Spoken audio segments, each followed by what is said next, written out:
I only note that I think I'm on this program because last March, the Great Barrington Town Democratic Committee invited all the resistance groups of South County to come to a meeting, compare notes, and see how we could work together. And we had 85 people in the room with different agendas, and I think they are working together. We had a committee meeting this morning, in fact, where I discussed what I ought to mention as our top issues, given that as Democrats, our top goal is electing Democrats.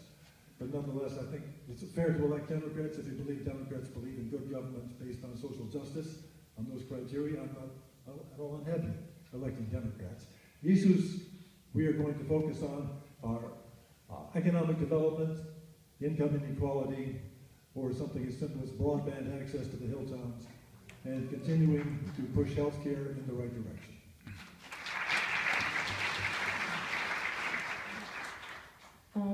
I want to say I think the two issues that our community is facing are directly connected to two of the biggest issues our world is facing right now, which are climate change and this word that I hate so much, the refugee crisis. I hate this word so much because this crisis is not caused by refugees. It's not caused by these people. And refugees and immigrants are not to blame for wanting to come to this country to have better chances for their kids, have a safe life for their families. They are not to blame. To blame are the governments that caused these situations in other countries and other continents, far away from home. They are causing war. They're selling guns to those countries that the governments there use to kill their own people. That's why people are leaving their countries and coming to the United States where they think they're safe. And we know in the Berkshires the biggest growing population are immigrants. And our economy in the Berkshires, in this tourist place, is based on the work of immigrants. And we, with the Berkshire Immigrant Stories from BCC, we try to share their stories. We try to raise the awareness of the reasons and the obstacles people face to come here. And we try to raise compassion for those people, for us. And we try to connect with all these amazing groups in the Berkshires that are already doing this great work. We just have to know and talk to each other and figure out how we can do it together.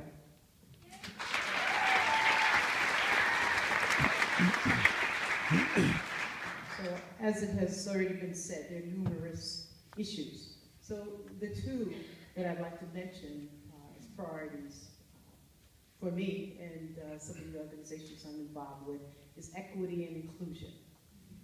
Because often we separate groups, you know. Some may talk about immigrants, but then we forget that there's so many other marginalized groups that are still existing here who continue to have all kinds of gaps in terms of achievement, educationally, in terms of having basic needs met, food, the issue is the justice system. So equity and inclusion is a large issue nationally as well as locally. In our own communities, we need to learn to listen to each other. We need to understand that communities can determine what their needs are. They can advocate for themselves. We have to be careful not to always plan for others and make a determination that we know what's best for them. We need to have everyone at the table. Everyone needs to be making a decision about their own lives. So we cannot leave out those who are living in poverty. We cannot leave out those from the LGBT community. We cannot leave those out who have been a part of the criminal system in our communities, in our state, in our dear Commonwealth. So equity and inclusion is on my banner for this year.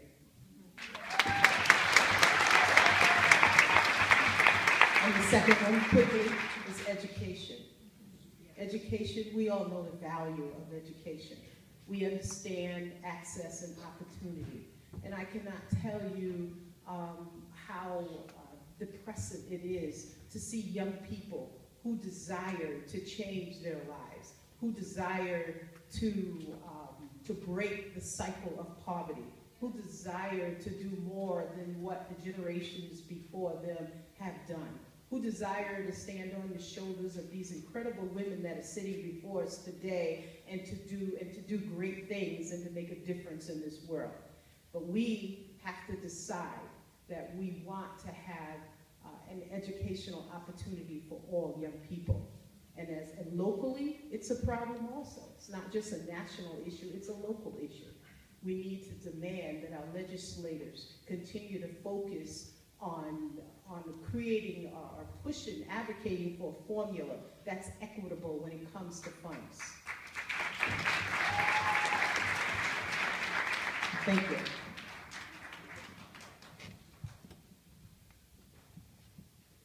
I'd like to start with one issue that I think is measurable every day, which is hopelessness. All across the country and in our communities, there are people who are hopeless. They sometimes vote on the right, they sometimes vote on the left, often they don't vote at all. There are hopeless kids, there are hopeless young adults, there are hopeless old people. There are hopeless people in every category. And we know the many ways in which people are driven to hopelessness. Racism, classism, gender bias, poverty, grinding poverty. All of these things are addressable. But if we go to the school, will we ask the question, what makes these children hopeless? They may arrive with energy and hope, but do they leave with hope? When we speak of any program, are people in the programs leaving hopeful? And sometimes that's true, but the vast majority of folks today are giving up. So we need to focus on what gives joy and pride and energy and hope for people to stand up by themselves and with others, and that means every step of the way from the first encounter to the last. The second thing I'd like to lift up is the punishment culture, the criminalization of poverty and race and class and gender and in our society. We spend huge amounts of money punishing people for deviating from norms, money which should be spent rather on actually empowering people to make the choices which are better for society and better for them. Frankly, we do this to addicts, we do this to people with mental health issues. When I hear someone's arrested for a drug crime, my usual expectation is it was a rational decision. That was the only hope that that person had. We can change that situation. We stop spending our money on punishing people and invest in their lives.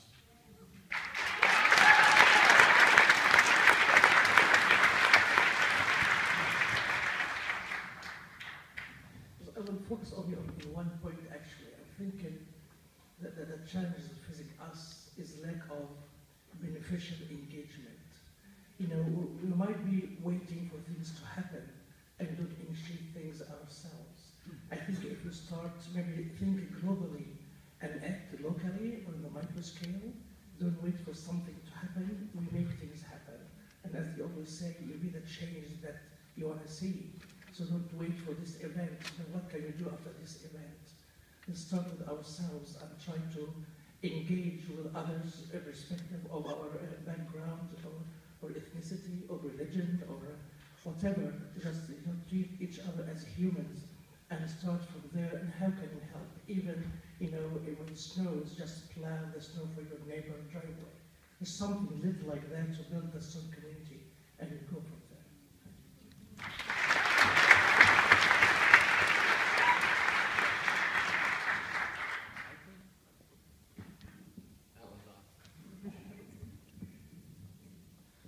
I think that the single biggest issue facing our community here in the Berkshires and nationally right now is polarization and division. Especially in the Berkshires, this has been a divided community for many years, divided along lines of race, of ethnicity, of religion, of class, especially, I think. And this polarization is growing. We see that here in the Berkshires. We see it nationally. This is an intentional thing. This think that if we allow ourselves to be divided, if we allow ourselves to sink into that place of working with people who are like us, in every way, then we lose the ability to come together and do something that is so much more powerful. We lose the ability, as Shirley was saying, to work with people and not for them on their behalf, with the idea that we know what is best. And I think that that has to be addressed for us to make change on any of the issues which affect our community. The second issue, it's hard for me to pick one. Bio selects our issues through listening, through hearing people's stories and seeing what stories come up across the county. And we work on many issues. Right now we're working on food insecurity, transportation, and support for immigrants. But to pick one, I would say that support for immigrants is a top priority, because the assault which is being mounted on our immigrant populations across the nation at the federal level, I think is one which not only affects immigrants, but also tears at the fabric of our community as a nation and our community as a county. I grew up in the Berkshires, and one of the things that drew me back after school, and that I've always loved about this community, is it's a community which still values relationship, which still feels like a real community and not just a place that people live. And I think that the assault that's being mounted on immigrant rights tears away at that foundation and that value, and I don't want to see it disappear.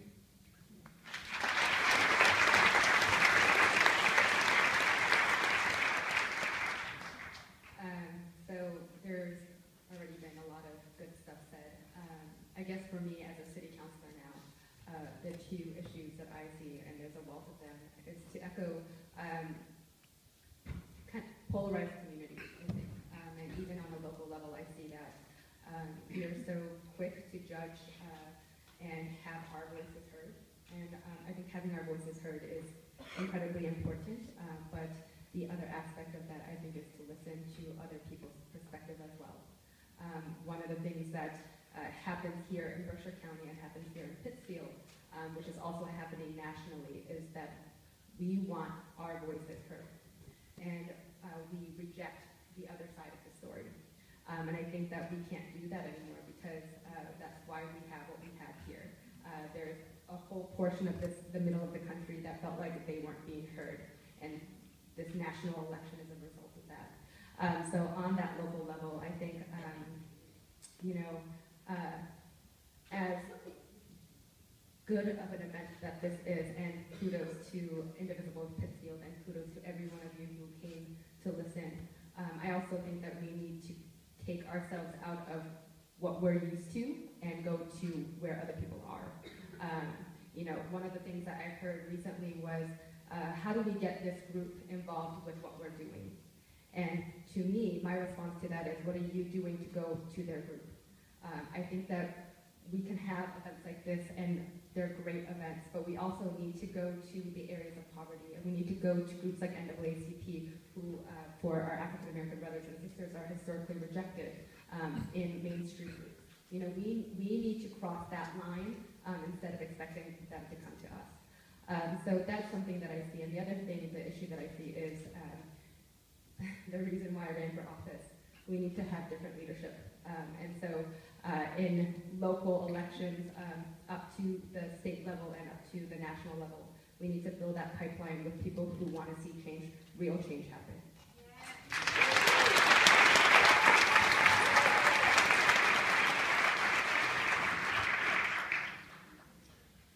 Nothing left to say.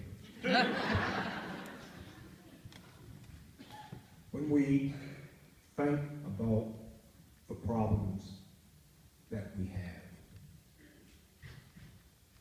have to look at the mirror, in the mirror rather, and we have to ask, am I responsible for what exists? This is not, all of this is not new. There have been master plans for years to keep people divided and separated. I often talk of, it started back here in Pittsfield with a thing called urban renewal. That's when they broke up families. They destroy neighborhoods. They created this fear. Because I can tell you, I grew up in a neighborhood, you couldn't walk 10 steps without some adult saying, where do you think you're going? Does your mother know you're down here? That was security. It was also education. I grew up without a father figure, and I often say, I wish I had one, because I probably could have got away with more than I was able to get away with because I had 3 men who took care of me, who made sure I was heading in the right direction. And that's what forces me today to do the work that I do. But once again, we sit here, this great panel, great audience, but there's a lot of important people missing out of this audience. We continue to talk the talk. And we got to figure out how can we bring to this table, to the many tables that have existed throughout this community by great organizations. We see the same faces. Where are the lawmakers? Where is law enforcement? Where are the people that are responsible for creating so much of what we're exposed to? Okay? And if we all just think of one thought, humanity. We are all human beings, all deserving of everything that we speak about. Justice, equality, economics. It's not hard and it's not rocket science. We need action, not talk. We continue to sit around and talk, and frankly, I'm tired of talking. We need action. Action means results.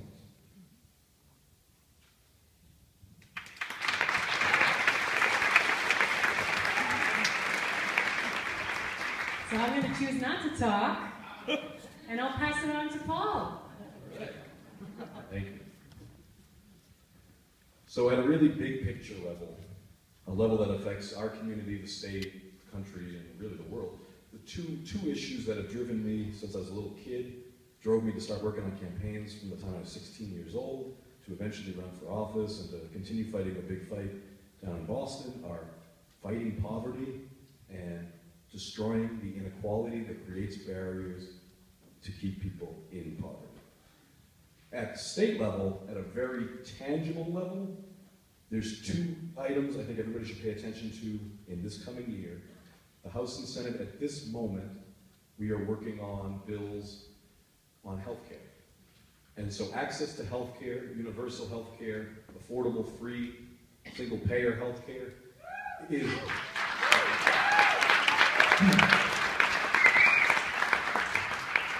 That is a barrier to escaping poverty. And with what's going on at the federal level, there is so much uncertainty. We are in a position where, as a state, we need to act, we can act, there's an opportunity to act right now. And so people need to be involved in this process and contact their lawmakers and their friends around the state so that they can contact their lawmakers as well and make sure we're involved in this from now through August 1st when our session ends. And then the other, even more tangible, because you can directly be involved in this, is the Fair Share Amendment, or the so-called millionaires tax. And so under the state constitution presently, there cannot be a graduated income tax in the state of Massachusetts. We have passed, as required under the Constitution, twice through the legislature now, an amendment that would allow for a 4% surtax on income over $1 million. So the first $1 million you make a year, the first $20,000 you make a week, you're okay, you pay the same rate as everybody else. But once you go over that, starting at $1,001,001, you start paying 4% more. And, right, just everyone at this table just made it, right? Okay. And that will free up resources, but potential for up to $2 billion in money that can come back for our roads, for our education, for higher education, for every level. Which again, education, as someone mentioned here, education is another one of those barriers to poverty, to escape poverty. And so making sure people have access to that. So that's something we need to do, because the final step of amending the Constitution at the state level is there's going to be a ballot question on the November 2018 ballot. Every one of you is going to have a chance to get out there and vote for the directors. So please. Thank you.